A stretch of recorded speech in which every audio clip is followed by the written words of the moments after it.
Selamat malam. 1 jam lebih dekat malam ini akan membongkar ini kehidupan seseorang, wanita politisi yang sudah 2 periode berada di DPR. Tapi ia ini sangat identik dengan perannya di salah satu sinetron sebagai istri sopir bajai yang sangat lugu dan polos. Pasti sudah tahu, Rieke Diah Pitaloka.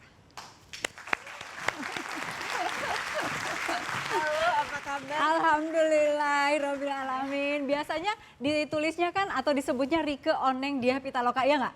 Iya. Ya nggak? Sampai sekarang masih? Masih. 2015 masih ada yang nyebut di sela-sela itu Rieke Oneng itu masih dibawa-bawa? Masih, kalau rapat juga masih ada yang seperti Bu Oneng katakan gitu. Aduh. Melekat banget ya. Di sana. Wow, itu berarti berhasil dong. Berhasil sebagai orang teroon se-Indonesia. Ada orang ketawa? Sok silakan sambil duduk. Baiklah, kita lihat dulu profil Rieke Diah Pitaloka. Lu sih kebanyakan nambahin modal. Mana hasilnya? Sepi tetep tuh salon lu. Jadi pelanggan yang datang kemari paling ngelumpi doang. Mendingan tutup.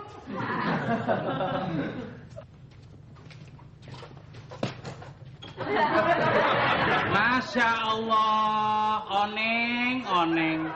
Yang gue suruh tutup salon lu, usaha lu, bukannya pintu, geblek. Bernama lengkap Rieke Diah Pitaloka Intan Permatasari, wanita kelahiran Garut, Jawa Barat pada 8 Januari 1974 ini mengawali karirnya sebagai aktris sinetron. Saya kira Pomina kepengen Bang Juri jadi laki Pomine. Dari sekian banyak sinetron yang pernah dibintanginya, situasi komedi Bajai Bajuri lah yang paling mengorbitkan namanya. Maaf, Pak Oneng, rencananya sih di dokter. Syukur-syukur bisa pakai laser. Kata orang, pakai laser nggak sakit sama cepet kering. Di sinetron besutan sutradara Aris Nugraha itu, Rieke berperan sebagai Oneng, istri Bajuri yang berkarakter polos bahkan terkesan blow-on. Gini Dep, duit dari Bang Bajuri sebenarnya sih cukup. Tapi kenapa gue ngerasa kurang mulu ya? Peran yang kerap mengundang tawa itu akhirnya berhasil memberinya penghargaan dari Forum Film Bandung 2003 sebagai aktris wanita terpuji. Gue tahu Neng, masalah elu cuma soal manajemen.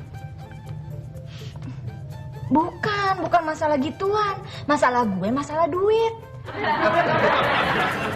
Anak bungsu dari 6 bersaudara pasangan Edi Prayitno dan Tuti Julianti ini adalah figur yang amat mementingkan pendidikan. Rieke mengakhiri perkawinannya dengan Doni Gahral Adian beberapa waktu yang lalu.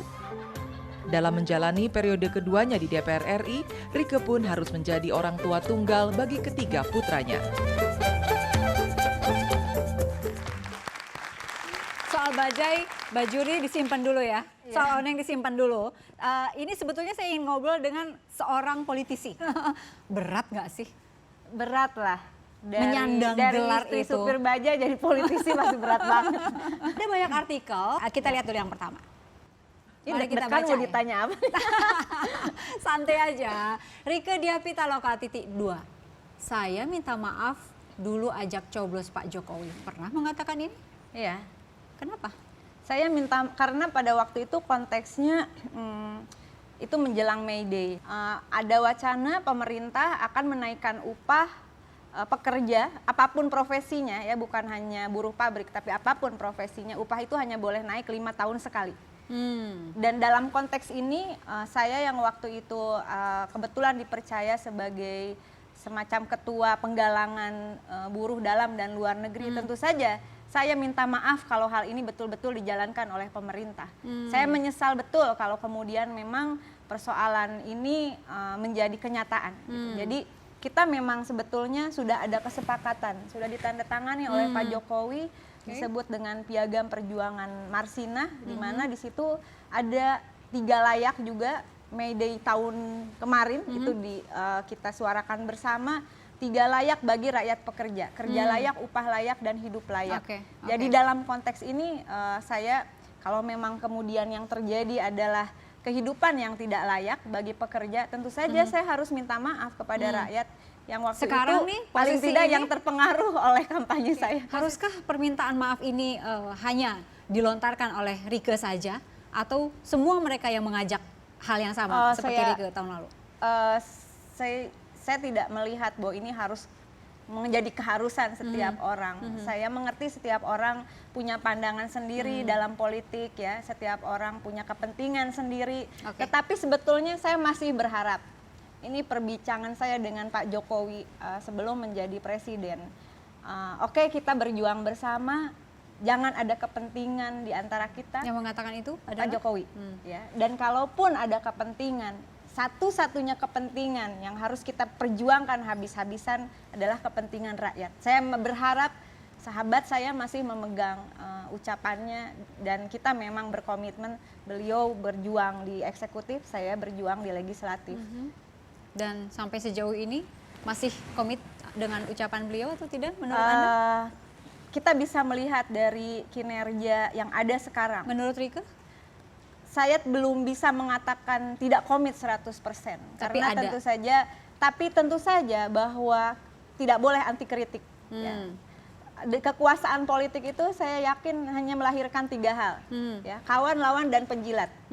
Saya tahu yang paling berbahaya adalah yang terakhir, penjilat. Saya katakan di mana-mana. Dan saya tidak mau masuk dalam golongan politisi penjilat. Ada. Ya. Dan Tapi ada. ya Penjilat pasti itu ada, ada. pasti ada lah. Karena itulah secara apa ya, memang seperti itu kekuasaan politik akan menentukan ini. Dan lawan, kalau lawan sudah jelas posisinya. Kawan ini yang kadang-kadang berbicara pedas, mengkritik keras, tetapi sebagai kawan itu adalah salah satu cara untuk mengingatkan gitu. Oleh karena itu saya yakin dalam politik jangan pernah meninggalkan kawan seperjuangan, apalagi itu kawan ideologis. Oke. Catat itu ya.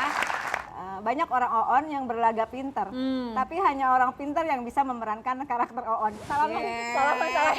Boleh.